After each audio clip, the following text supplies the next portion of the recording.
the manager of the Braves, right now joining us, Brian Snitker. Skip, always good to see you. Thanks for coming in. Yeah, good to see you guys. Can I turn his microphone on, fellas on the other side of the glass? Thank you so much so the people out there can hear him. You good? I'm good. Now we are good. All so right. Good to see you. Thanks for coming in. Good. No, it's good to have you. Good to be here. Thanks for having me. Always nice when somebody wants you. Well, I asked Nick, so we knew this was a floating time. We knew that you had work to do, and then you were going to come in at a certain point. But Nick is really—he's got this thing called a show sheet. He's very anal about it. Yeah. Just when he I don't doesn't move have things around, Snit, for anybody. So I asked him. You're I the said, exception to the rule. I said, I'll have you know. If Brian Snitker wasn't the manager of the team that won the 2021 World Series, and if they were 5 games under right now, would we let him in if we didn't know what time? And he said no. Exactly. You wouldn't be in here. No, I wouldn't. So it is nice to be wanted. It is. You did the work where now you want it. When you've been around the game as long as you've been, it's great that you can be self-effacing. Like when you intentionally walked Shohei Ohtani and people were booing you said, yeah, I'd be mad too. People want to see him hit, but that's the way the game works. No, it is. I told Alex before, I was like, I'm not going to walk him. I mean, these people are paying good money to watch this guy hit, and then game starts and it's like, all right, go to first. Yeah. Situationally, what you realize it's not personal, it's business. Right, it's business. Yeah, it's baseball business. And I was very aware of where he was. Every inning I'm looking and, when the inning's over and I'm like processing an inning or so ahead thinking, how many guys have you done that for, do you think? That first baseman out in L.A., you're aware of where he's at. But there's not many, there's a few. But, this guy's, he's a little bit, I was worried that he's going to hurt somebody when we let him hit. Man, he's that ball hard. So, last night, we know the kid's local. Clark Schmidt is local, and that's not a concern of yours. Have you ever felt bad for anybody on a baseball field? Where you just no, because I said nobody's ever. When you have injuries and things like that, everybody else in the league is glad. Nobody feels sorry for you ever in this business. Mm-hmm. So no, you don't feel. I feel bad if somebody gets hurt, but as far as performance related, no, because nobody's going to feel sorry for you. Brian Snitker is here in studio with us. Like we said, the series does continue tonight with the Yankees. Bryce Elder, Luis Severino, Ford leadoff show going to come your way at 6:05, 7:20, first pitch here on the Fan. When you look at the lineup as it was constructed last night, and we'll bring up what Eduardo Perez had to say about Nicky Lopez. He was just talking about him ad nauseum with us on Friday. And you see a guy like that come in. How important is it to have a guy like that will do anything you ask him to do and never complain? No, it's big. And most, when most of the guys come into this situation in the past, they're like, I'll do whatever you want to help this team win. I think they come in knowing, that it's not about them. It's about our club, what we're trying to accomplish. I think they respect that. And it's always been really good conversation because you level with them. And I told Nicky too. I was like, stay ready, take all, work out around the infield. But quite honestly, these guys play every day. So, they know. And you're up front with them. They know coming in, but I think everybody likes being a part of this, of what we got going on. And they like being in that room. And it's great. And I'm so happy when you do get a guy like that and he comes in and he contributes. I think that's huge for those guys that come into a new team. And I'm just so happy for Nick that he's contributed when he's gotten an opportunity in a big way also. And because it makes them all of a sudden they feel a part of what we're trying to do. How good is it? And I know that you leave the clubhouse alone, but Winans picks up his first major league win. That's the other part that I'm sure you want to walk through and let it be known that this is a good day. No, it was a really good day. It was really neat in his first start in Milwaukee. I watched him go from when he was walking to the bullpen to warm up, and he kind of stopped and looked around and took it all in. And then right before, I know the catcher threw the ball down to start his first inning in the bottom of the first, and I saw him do the same thing, and he came in the other day. This guy's got a lot of confidence. He's done a great job for us. We'll probably need him again. But you know what? You're really happy for somebody that's, they grind and get that opportunity and do something with it. When you see somebody else write about it, and this happens, we're very honest. I know nothing about the minor leagues. I read he was the 30th best prospect for the Atlanta Braves.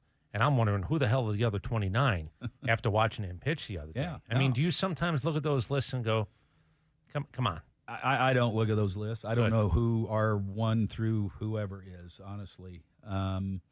But I just know, yeah, and you know what? And I used to tell guys in AAA, if you do good, you get guys out, you're going to call attention to yourself. He's calling attention to himself because he's getting guys out. He's leading the league in ERA. I told Cranny during the game, I said he might be the only guy in the organization that's went 9 innings. So he's had a really good year and warranted the call-ups. And so the elephant in the room when you talk about pitching is Yanni Chirinos. And a lot of people, myself included, have asked, if not Mike Soroka, why Yanni Chirinos? Why is he getting that opportunity that maybe Michael Soroka is not getting? You know what? And that's kind of a pay level above me is doing that. But you know what? He comes in and he gives you, like I say, he's a versatile guy. His stuff's good. His stuff's good. But there's a lot more that goes into it than just why this guy and not that guy. I mean, it's more complicated than that. And Alex is on top of all that, and like I say, he makes those decisions. And at this point, we talked about this a little bit yesterday. Do you think about going, now that you have the big lead, not assuming anything, but do you think about going with a 6-man rotation to try to give guys a rest? Well, it's if you do that, what you're doing is you're eliminating somebody in your bullpen, and our bullpen's been stretched with the number of guys we got right now. We couldn't afford to lose one of those guys. We're trying to keep this thing balanced enough to where we got like 2 or 3 guys upright on any given day to use in that game. So if you subtract one of those guys from that, it's just means somebody else is going to get taxed even more. And I think, and we're giving them extra days. I mean, that's the thing. These guys are all on regular rest this time through. After the off day on Thursday, then they're gonna get another day's rest, and then we got the following Thursday off. So we're using that built in, and we do that from the get go. We start that in April because we're looking at August and September, and they don't want 2 days off. They want one. They like 1 extra day, not 2. I mean, that disrupts the whole routine and everything way too much. So I think, we probably this year more than ever, we probably limited the regular rest thing probably, more than we have the last couple of years. I gave the list, whether it's Charlie's age, whether it's Max coming off an injury, whether it's Strider's innings last year versus this year, Elder's innings this year versus last year. I certainly on paper believe that there's a chance to go, why wouldn't I expand it out to a 6-man? If not for the days off, would it have been more of a... Yeah, I mean, if we didn't have off days, we would do that. And, the one thing is, too, that I fight with is the fact that I don't feel like we should have our roster set. I think we should give us 26 guys and let us divide it up the way we want to. We're not a big platoon team, as some teams are. We'd much rather have the extra arm, and in doing so, that we might entertain a 6-man rotation. September, you get a couple of more spots. There's a couple of more spots enough to... We get a pitcher and a position player. And, so in that way, we'll definitely welcome that pitcher. We got a split doubleheader on the 11th, I think, with the Phillies. So, actually, we're into September, so we'll get 2 guys. We'll get a 26-man or 27th man and or a 28th man, I guess, because the roster is going to for 29th man. You'll have 29 on your roster if you want. Exactly. If you want for the doubleheader. Doubleheader, correct. Yeah, it is kind of silly when you think about it, because if you want to carry in football 5 quarterbacks, you can carry 5 quarterbacks. Yeah. Why can't you carry position players at your leisure, your choice? Same deal with pitchers. I know, and that's like I said, we're not constructed as a platoon team. Right. Some of those other clubs are. They like having. Back up this, back up that. I'd much rather have the extra pitcher than the extra position player. The other part of all this, I don't know if you shook your head a little bit ago, and I won't tell people what you shook your head about unless you want to tell people what you shook your head about. The possibility of tonight's lineup? Yeah, no, it's going to be probably, other than the catchers, same as we were last night. Okay.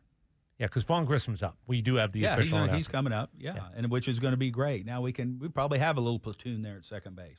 A righty-lefty type thing, or they drop a left-hander in on Lopez. Now we got a pretty good bullet to use. So, have you ever sat a guy who had 8 RBIs? No, in 2 I'm not games? I won't ever. Thank you. His last 2 games he's played, he's done really well. So that you play, you do good, then you warrant more playing time. Do you know what the greatest part when you about make historic at bats and RBIs, which he's done? You deserve to stay in the lineup. The guy did something Babe Ruth and Shohei Ohtani didn't do on Saturday.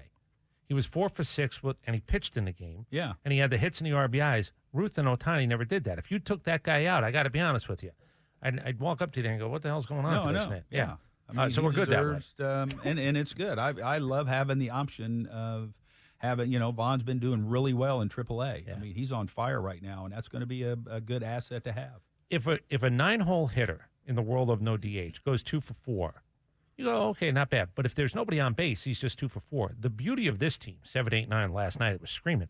Those guys are getting opportunities to hit with people on base so they can be run producers at the bottom of the lineup, not just picking up hits at the bottom of the lineup. Well, and I think, too, if you look at Ronald's, he's got a lot of RBIs for a leadoff guy. Maybe because, Michael, that's why I always hesitate to jump Michael out of that 9-hole because he's scoring a lot of runs, given, on base a lot, giving Ronald some opportunities with guys on. And our bottom half or the third of our lineup has done a really good job all year of doing that, of getting on base for our big guys at the top. And they create a fifth at bat for the guys at the top of the lineup because they're not automatic outs. No, that's right. Do you know we read something the other day? Do you know what the record is for RBI out of the 9-hole?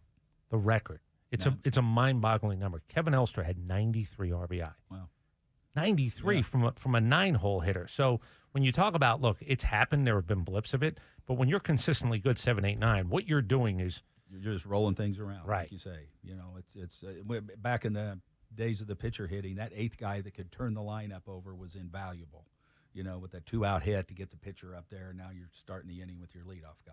I know Colin McHugh didn't do what you wanted him to do on Sunday in New York, but you said he was the next man up. For the average fan, can you take them through the process going into the game, not knowing, obviously, how long your starter is going to go, right, what that mindset is when you try to set up what the bullpen might be? Yeah, well, in a situation like that, we have 2 guys. We got Michael Tonkin and Colin, and Michael had pitched before, so Colin was on a couple days rest, so he was going to be the first guy out, and that's just kind of alluding back to the fact that keeping these guys upright. I mean, even the bullpen guys, they'll come into my office like, I can pitch today. And I said, I know you can. I appreciate it. But we're not going to use you today because we may need to do this in September when we're chasing something, So, we'll put guys down looking at the long haul, not for today's game. And you know what? And you need everybody in order to be successful. You need all those guys contributing. And that's kind of the way we're going to set it up. You've earned the right by playing as well as you have to also think a little bit further down the road. There are some teams I'm 2 back. They don't have the luxury. They'd like to sit guys when they know consciously they should sit them, but they don't have that luxury. You guys have built in a little bit of play. Yeah, and we got to be smart about it because we're gonna try and win that game. I mean, you know what? And there's guys that I know. We had Iggy down the other day in Pittsburgh, and you owe it to those 8 guys that are busting their ass out there and trying to win that game too. If a guy's iffy, you know what I mean? And then we're going to go after it. If nothing else, is because those guys have worked their tails off to get to that lead, and we want to go after that game for them. How much competition are you creating to be on a postseason roster? That's the other part of this too. You're going to see guys pitch now for the next 6-7 weeks, and we use the expression "singing for your supper." There's a little bit of that goes on too. Because you know what, you get into the postseason, you're looking at the matchup, that particular, in that round, and you're going to go with guys that give you the best chance to win that series, and in doing so, some guys are going to be left off. That's just the nature of the beast when you get to the postseason. Matt Olson and Austin Riley. I can talk about them individually, but if you combo them up since July 1st and you talk about what old-fashioned lineups used to look like, what are your 3 and 4 hitter doing? This is exactly what 3 and 4 hitters were paid to do years ago. No, they're, God almighty, these guys, there's not enough accolades for both of those guys. Just how they come, they approach it, they're ready to play, how the consistency in their work, how they handle things. They don't ride the waves. I mean, they're the same every day, regardless of the situation. And I think that mentality allows them, when they get going bad, to come out of it and do really good things. And because they don't get caught up in today, this week, a bad stretch or whatever. And it's been really good, and it's been fun to watch both of them. You guys talk about teammates and how this group gets along. There was a moment a couple weeks ago. Matt Olson hit his second triple. They're going crazy. It's a triple. And he points up 2 fingers like, hey, I got 2 of these. Yeah. Don't act so shocked there. I got 2 of these. But that's an example of what's going on with this team right now, that there is all of that can be happening on just one baseball play. No, they're, when you say team, those guys are a team. I mean, they're in it for each other. They're each other's biggest fans. There's a lot of energy in that dugout every day. Sometimes I look down there and it's amazing. I say said this, I think, in 18 when we were chasing the division. Somebody said, are they getting caught up in the stress of this pennant race? And I'm thinking, if I was in that dugout thinking it was an American Legion team. I mean, they just and I think, too, these guys, they've been through it all. I mean, at a young age, they've been through it all. They've been to the top of the mountain. They've been through the most stressful games you can play in this sport. And they love that competition. They don't get down. They don't get down in a game. They don't get down if, you know what, things go bad. It happens over 162 games. And they stay consistent, and the energy level is unbelievable. The work ethic is off the charts, and it's really good. Is this a fair statement? I think this is the best time. I've lived here 30 years to be a Braves fan in this regard. Baseball is allowing personalities to be a part of it, whether you like it, whether you think it's excessive or not. This is, as a Braves fan, the most fun you can have with a baseball team because it's personality-driven and they're winning, as opposed to a lot of teams that won in the 90s into the early 2000s. But it wasn't a time to really let people know who the hell you were. As a fan, you see who these guys are every day. Just one shot into the dugout will tell you what they are. Well, I mean, I see it every day. I sit at the end of the dugout, and I get there early, and as the guys come parading out, and I just look at the shoes. It just, I mean, the colors and all. And you're right. I mean, it's a different era. You know, these kids were raised in a different era than those guys back in the 90s. It is. It's a different era of baseball as far as expressing yourself and all that. And if you don't like it, that's your problem. I mean, and quite honestly, you know what? Being 67 years old, I've wrestled with it, but then I've come to the conclusion. It says if I don't like it, then I need to check out because it ain't going anywhere. And you know what? And I sit back, just enjoy it now. I think that's the beauty of the staff because you do have veterans that have embraced the other end, the personalities, the analytics, but you're still old school. It's really the perfect mix. No, it is. It's good. And like you say, the staff is all old school baseball guys. But I think we're all aware enough that we're not going to change things. And you know, why not embrace it and use it to our benefit? And I think our guys do a great job of doing that. We've talked about this. It might have been off air. Back in the old days when rookies got crap fed to them. And I mean, it was tough to be a rookie. I always thought that you're taking a piss out of a guy, and that might mean he's not as good a player. I think one of the other benefits is, whether you like expressiveness or not, everybody's coming in with an opportunity to contribute because nobody's holding them back from contributing. No, they aren't. I mean, they're allowing them to go and to play their game. And like I say, it's a different age. They've been raised differently than we all were. I mean, back when I was in high school, your high school football coach literally would kick you in the rear. I mean, if he didn't like what you were doing. And, you know, that's all changed and probably changed for the better, quite honestly, because this group that's coming up, they're awesome young men. They're fun to be around. It's great to pick their brain and get to know them. And you know, so like I say, they're all great guys. Do you have one moment where you lost it? I'm not asking this year if you flip a table in your head. You probably have been pissed off a couple of times this year. It's too long a season not to be pissed off. But do you have one that you think about that it was an all-timer even for you? Well, in the minor leagues, I had a bunch of them back when I had hair. But like, what did that mean? What was an all-timer for you? Well, you know, like I say, tipping the food over, throwing a fungo through a TV, things like that. You know, I punched a pop machine one time. That was the stupidest thing I did and broke my hand. You know, so, but now, you know what, and I've said this many times, I got this job at a good time in my life. I mean, I've kind of was over all that kind of, because they're not going to respond to that. They don't respond to, like I said, this is a new era. They've never experienced that in their lives. I mean, if I went in and, you know, raised hell, turned over something, broke something, they'd look at me like I had, you know, like some kind of idiot or something. Which, you know, if I did that, I would be. How heavy is that pool table? If you wanted to, just one time make a case and just go pool table. Well, I know. That's not there anymore. I know. Is there a reason? Yeah. I mean, I just, it was like, there are some things still that need to remain, I think, you know, in a culture and things like that. Because there's enough distractions without adding one, I think. That 9-ball tournament can destroy a team, I tell you. Brian Snitker, we appreciate the exclusive. So Nicky Lopez will be in the lineup tonight. We thank you for coming in. Yeah. And we'll see you down there at the park. Good luck against the Yankees. Well, I appreciate it. Yeah, Thank think you about very that much. 6-man staff thing, though. Yeah, I know. Just think about Don't that say for a no little. now. Just Yeah, give it yeah, some just thought. think about it for a little But, bit. hey, you know what? It's things can change in an hour. Yeah, you know that. You've said forever. Yeah. Things take care of themselves, and sometimes it's not in a good way. Yeah, you're right. Yeah. All right, Snit, we know you got to Thanks. run. Again, thanks All for righty. stopping by and Appreciate you saying hello. guys. Brian Snitker, Braves manager here in studio with us.